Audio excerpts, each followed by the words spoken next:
Bab 2, Landasan Pikiran Anda. H. Pengantar. Sebagian besar kesulitan kita disebabkan oleh ide-ide yang membingungkan dan ketidaktahuan akan minat sejati kita. Tugas besar kita adalah menemukan hukum alam, yang padanya kita harus beradaptasi. Maka, pemikiran yang jernih dan kebijaksanaan moral amat berharga. Semua proses, bahkan proses berpikir pun, berada di atas fondasi yang kokoh ini.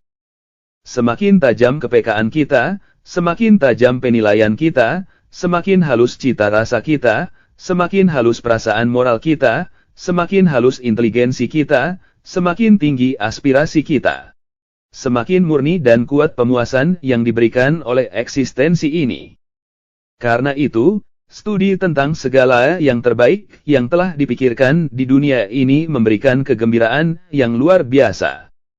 Segala kekuatan, kegunaan, dan kemungkinan pikiran dengan interpretasi yang baru ini jelas jauh lebih hebat daripada pencapaian apapun yang luar biasa, jauh lebih hebat daripada impian-impian kemajuan materi.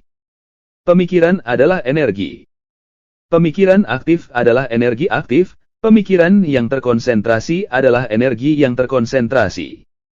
Pemikiran yang dikonsentrasikan pada tujuan tertentu akan menjadi kekuatan.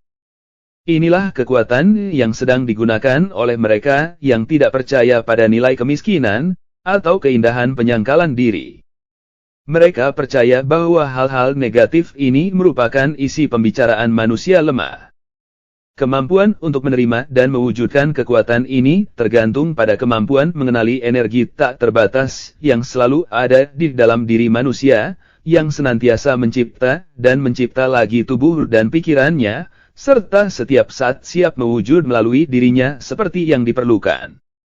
Pengenalan akan kebenaran ini dengan proporsi yang tepat, akan menjadi perwujudan di dalam kehidupan luar setiap individu. Pelajaran 2 menjelaskan metode yang digunakan untuk mencapainya. B. Materi. 1. Cara kerja pikiran dihasilkan melalui dua mode kegiatan yang paralel, yaitu pikiran sadar dan pikiran bawah sadar. Prof. Davidson berkata, orang yang berpikir untuk menerangi seluruh aktivitas mental dengan cahaya kesadarannya sendiri adalah bagaikan orang yang pergi kemanapun untuk menerangi semesta dengan secercah sinar. 2. Proses logika pikiran bawah sadar dijalankan dengan suatu kepastian dan keteraturan, yang tidak ada kemungkinan salah. Pikiran kita dirancang sedemikian rupa untuk menyiapkan fondasi-fondasi kognisi yang paling penting, tetapi kita tidak mengerti apapun tentang modus operandinya. 3. Jiwa bawah sadar, bagaikan orang asing yang baik hati, bekerja dan menyediakan segalanya untuk kepentingan kita, dengan mempersembahkan buah yang matang ke pangkuan kita. Karena itu, analisis akhir tentang proses pikiran menunjukkan bahwa bawah sadar merupakan teater fenomena mental yang paling penting. 4. Melalui pikiran bawah sadar inilah, Shakespeare memahami tanpa kesulitan kebenaran-kebenaran agung yang tersembunyi dari pikiran sadar muridnya. Phidias menciptakan hiasan marmer dan perunggu, Raphael melukis Madonna, dan Beethoven menciptakan simfoni. 5. Kesenangan dan kesempurnaan sepenuhnya tergantung pada tingkat di mana kita berhenti untuk mengandalkan pikiran sadar, bermain piano, skating, mengoperasikan mesin ketik, keahlian berdagang. Semuanya itu bergantung dari proses pikiran bawah sadar yang sempurna. Keahlian memainkan lagu klasik yang sulit pada piano sambil sekaligus melakukan percakapan serius menunjukkan kehebatan kekuatan bawah sadar. 6. Kita semua sadar betapa kita tergantung pada pikiran bawah sadar. Semakin tinggi, mulia, brilian pikiran kita, semakin jelas bagi kita bahwa asal mulanya terdapat di luar pengetahuan kita. Kita mendapati bahwa kita memiliki taktik, insting, cita rasa keindahan di dalam kesenian, musik, dan sebagainya.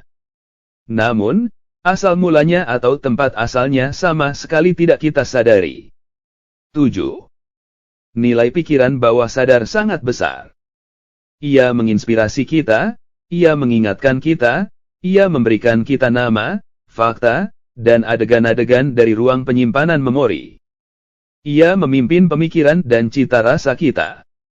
Ia menyelesaikan tugas yang amat rumit, yang tidak mampu diselesaikan oleh pikiran sadar, bahkan seandainya pikiran sadar itu memiliki kekuatan. 8. Kita dapat berbicara sesuka kita dapat mengangkat lengan kapanpun kita mau, kita dapat memberikan perhatian melalui mata atau telinga terhadap apapun yang kita suka. Sebaliknya, kita tidak dapat menghentikan detak jantung atau sirkulasi darah, atau pertumbuhan ketinggian kita, atau terbentuknya jaringan saraf dan otot kita, atau pembentukan tulang dan berbagai proses vital lainnya. 9. Mari kita bandingkan dua rangkaian tindakan itu. Yang pertama dilakukan sesuai keinginan kita pada saat itu, dan yang kedua dijalankan dengan ritme yang luar biasa dan sudah pasti, serta selalu konstan. Yang kedua itu sungguh menakjubkan. Bagaimana cara menjelaskannya? Ternyata semuanya merupakan proses vital kehidupan fisik kita. Kesimpulannya, semua fungsi yang amat penting ini memang dirancang untuk tidak berada di wilayah kehendak kita dengan berbagai variasi dan transisinya. Semuanya itu terjadi di bawah petunjuk kekuatan permanen yang bisa diandalkan di dalam diri kita. 10. Dari dua kekuatan ini, kekuatan di luar dan bisa diubah disebut pikiran sadar, atau pikiran objektif, yang berurusan dengan objek-objek di luar. Kekuatan di dalam disebut pikiran bawah sadar, atau pikiran subjektif, yang tidak hanya bekerja pada tataran mental melainkan juga mengendalikan fungsi-fungsi regular yang memungkinkan berlangsungnya kehidupan fisik. 11. Dibutuhkan pemahaman yang jelas tentang fungsinya masing-masing pada tataran mental dan tentang prinsip-prinsip dasar lain. Pikiran sadar berpersepsi dan beroperasi melalui 5 indera fisik, serta berurusan dengan kesan dan objek kehidupan luar. 12. Pikiran sadar memiliki kemampuan membedakan, dan memiliki tanggung jawab untuk memilih. Kekuatan penalarannya bersifat induktif, deduktif, analitis, atau silogisme, dan kekuatan ini bisa dikembangkan setinggi mungkin. Inilah pusat kemauan dengan semua energi mengalir dari situ. 13. Selain dapat mempengaruhi pikiran-pikiran yang lain, pikiran sadar juga dapat memerintah pikiran bawah sadar. Dengan demikian, pikiran sadar menjadi penguasa dan pemandu yang bertanggung jawab bagi pikiran bawah sadar. Fungsi besar inilah yang dapat sepenuhnya memutarbalikkan kondisi-kondisi di dalam kehidupan Anda. 14. Berbagai kondisi ketakutan, kecemasan, kemiskinan, penyakit, ketidakharmonisan, dan kejahatan sering menguasai kita karena sugesti salah yang diterima oleh pikiran bawah sadar. Semua ini dapat sepenuhnya dicegah oleh pikiran sadar yang terlatih, melalui aksi protektif yang penuh kewaspadaan. Maka itulah, pikiran sadar bisa disebut penjaga gerbang pikiran bawah sadar.